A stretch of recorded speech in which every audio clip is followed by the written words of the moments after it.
Hello दोस्तों, स्वागत है आपका हमारे YouTube channel code with Sachin पे। ये हमारा जावास्क्रिप्ट से रिलेटेड सेकंड ट्यूटोरियल है और इस ट्यूटोरियल में हम आपको सिखाने वाले हैं कि कैसे जावास्क्रिप्ट को आप HTML के अंदर इम्प्लीमेंट कर सकते हैं। तो जावास्क्रिप्ट को अगर आप HTML के अंदर इम्प्लीमेंट करना चाहते हैं तो इसके दो तरीके होते हैं। पहला है इन पेज जावास्क्रिप्ट और एक है एक्सटर्नल फाइल जावास्क्रिप्ट। इन पेज मतलब जिस पेज में आपकी HTML लिखी गई है उस पेज में इसको कैसे इम्प्लीमेंट करना है। तो देखिए यहाँ पे जैसे हमने एक छोटा सा आपको एक स्क्रिप्ट दिखाई है HTML की।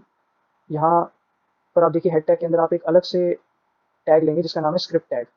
ये जो स्क्रिप्ट टैग होता है ये होता है किसी भी क्लाइंट साइड स्क्रिप्टिंग को लिखने के लिए, चाहे आपकी वीबी स्क्रिप्ट है, चाहे जावास्क्रिप्ट है, चाहे कोई और स्क्रिप्ट है।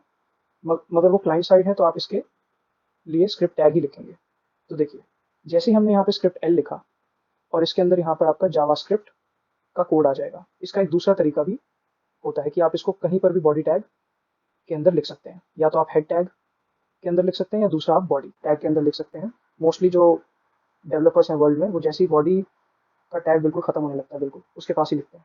तो इसका एक पर्टिकुलर एक रीज़न है, वो मैं आपको बताता हूँ।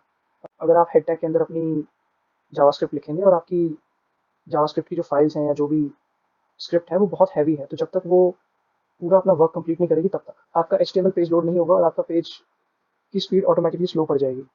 तो वर्ल्ड में जितने भी डेवलपर्स हैं वो इसको मोस्टली एंड में ही लगाते हैं बॉडी के। बिल्कुल उसका रीज़न ये होता है कि पहले पूरी HTML लोड हो जाती है, उसके बाद आपकी जावास्क्रिप्ट काम करनी शुरू करती है। इसका एक दूसरा तरीका भी होता है, जैसे कि हम कोई एक्सटर्नल फाइल बना लें। एक्सटर्नल फाइल मतलब जैसे कोई भी एक जावास्क्रिप्ट की आप फाइल बना लेंगे और उसको कोई भी अपना एक नाम दे सकते हैं। जैसे मैंने यहाँ पर लिख लिया माई स्क्रिप्ट और इसके साथ में देखिए यहाँ पर हमने लिया है .js। जब भी आप जावास्क्रिप्ट की कोई एक्सटर्नल फाइल बना रहे हैं तो उसको .js नाम से सेव करना कंपलसरी है, मतलब कि ये करना ज़रूरी है, तभी वो जावास्क्रिप्ट की फाइल बनेगी। और इस फाइल को बनाने के बाद आप इसको HTML के अंदर कैसे इंप्लीमेंट करेंगे। देखिए जैसे कि यहाँ पर आप देख रहे हैं हाई टैग के अंदर आपने यहाँ पर ले लेना है स्क्रिप्ट टैग और इसके अंदर एक पर्टिकुलर जो इसकी एट्रीब्यूट है जिसका नाम सोर्स है src सोर्स के अंदर जाके आप यहाँ पर जहाँ पर भी आपकी जावास्क्रिप्ट की फाइल पड़ी है उसका एक पूरा पाथ दे सकते हैं और इसके अंदर कुछ लिखने की जरूरत नहीं है। यहाँ से आप स्क्रिप्ट टैग क्लोज कर देंगे तो ऑटोमेटिकली जो जावास्क्रिप्ट आप तो आइए अब देखते हैं इसे प्रैक्टिकली करना कैसे है।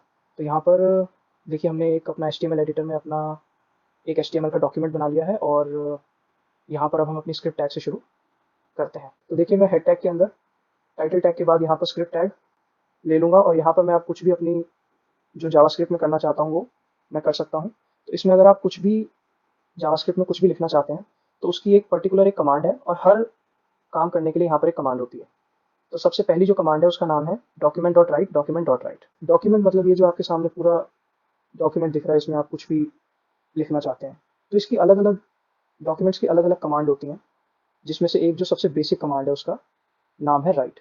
तो राइट करने के बाद आप यहाँ पर जाके अगर आप कुछ मैसेज कुछ भी लिखना चाहते हैं तो उसको अगर वो स्ट्रिंग है मतलब कि कुछ स्टेटमेंट है इंग्लिश में या किसी और भी लैंग्वेज में तो उसको आप कोट्स के अंदर देंगे। वो डबल कोट्स भी हो सकते हैं, वो सिंगल कोट भी हो सकते हैं, मगर अगर आपने डबल कोट से स्टार्ट किया तो डबल कोट से ही एंड होगा। अब देखिए यहाँ पर मैंने लिख लिया हेलो वर्ल्ड और जो भी स्टेटमेंट जब बंद हो जाएगी उसके लास्ट में आपको सेमी कॉलन देना ज़रूरी है। इससे जो आपका ब्राउज़र है उसको पता लग जाएगा कि इस स्टेटमेंट का एंड हो गया है। अगर आप ये नहीं देंगे इसके बाद एक और स्टेटमेंट देते हैं तो एरर आ जाएगी, मतलब कि आगे की जितनी भी स्टेटमेंट है वो चलेंगी ही नहीं।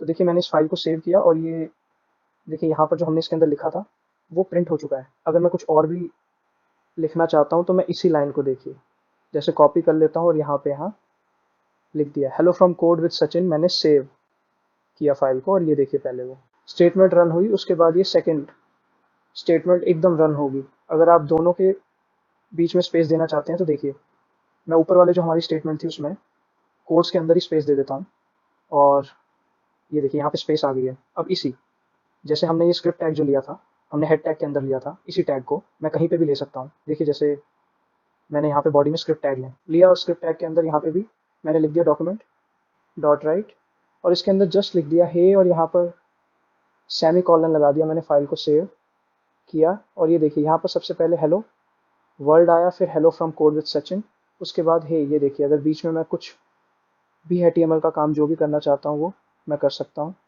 ये देखिए यहाँ पे जैसे मैंने लिख दिया हेलो, ये मैंने H एक टैग में ले लिया। ये देखिए पहले जो ऊपर की दो स्टेटमेंट्स थी वो पहले रन हुई हैं तो वो ऊपर आ रही हैं। उसके बाद HTML का जो भी टैग है वो आया। उसके लास्ट में आपने जो जावास्क्रिप्ट दोबारा से लिखी, मतलब कि बॉडी टैग के अंदर, फिर उसके बाद वो प्रिंट हो गई। तो ये था तरीका पहला, सबसे पहला तरीका, जिससे हम HTML के अंदर ही मतलब कि इन पेज कहीं पर भी जावास्क्रिप्ट यूज़ कर सकते हैं स्क्रिप्ट टैग लगा के। अब मैं आपको दूसरा तरीका बताता हूँ, जिसमें हम एक्सटर्नल एक फ़ाइल बनाएँगे और उसको इस वाली HTML के अंदर इंक्लूड करेंगे।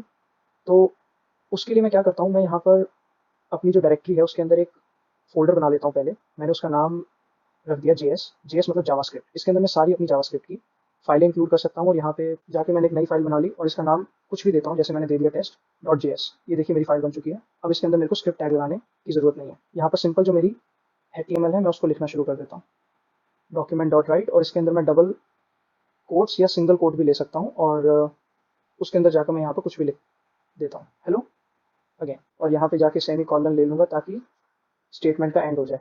अब ये मैंने लिख तो दिया, मगर इस फाइल को मेरे को इंक्लूड भी करना है। तो सबसे पहले जो मैंने ये स्क्रिप्ट टैग लिखा था मैं इसको डिलीट कर देता हूँ, और यहाँ पे जाके दोबारा से स्क्रिप्ट टैग लूँगा, और इसके अंदर यहाँ पर मैं ले लूँगा सोर्स के अंदर यहाँ पर मेरे को पाथ देना होगा। तो सबसे पहले जो हमारा HTML है उसके साथ में यहाँ पे ये देखिए, यहाँ पे JS का फोल्डर है। तो JS के फोल्डर के अंदर यहाँ पर हमारी फाइल का नाम है, ये देखिए test.js। ये देखिए मैंने इंक्लूड किया, मैंने फाइल को सेव किया और यहाँ आके रिफ्रेश किया जावा HTML ब्राउजर में। ये देखिए यहाँ पर हेलो, ये अगेन ये देखिए इस वाली फाइल से आ रहा है। ये एक एक्सटर्नल जावास्क्रिप्ट की फाइल है जो मैंने यहाँ पे इंक्लूड कर ली है, और मैं अब यहाँ पर जो भी कोड करूँगा वो सारा इस वाली फाइल में ऑटोमेटिकली दिखेगा। तो होप सो आपको यहाँ पर क्लियर हो गया होगा कि कैसे हम दोनों तरीकों से, मतलब कि इन पेज जो आपकी जावास्क्रिप्ट है उससे भी हम यूज़ कर सकते हैं, और एक्सटर्नल फाइल लगा के भी यहाँ पे यूज़ कर सकते हैं। होप सो आपको ये हमारा वीडियो ट्यूटोरियल अच्छा लगा होगा। अगर अच्छा लगा है तो वीडियो को प्लीज़ लाइक करना मत भूलिए। अगर आप ऐसे ही रेगुलर अपडेट चाहते हैं तो हमारे चैनल कोड विद सचिन को सब्सक्राइब करना मत भूलिए। Thank you.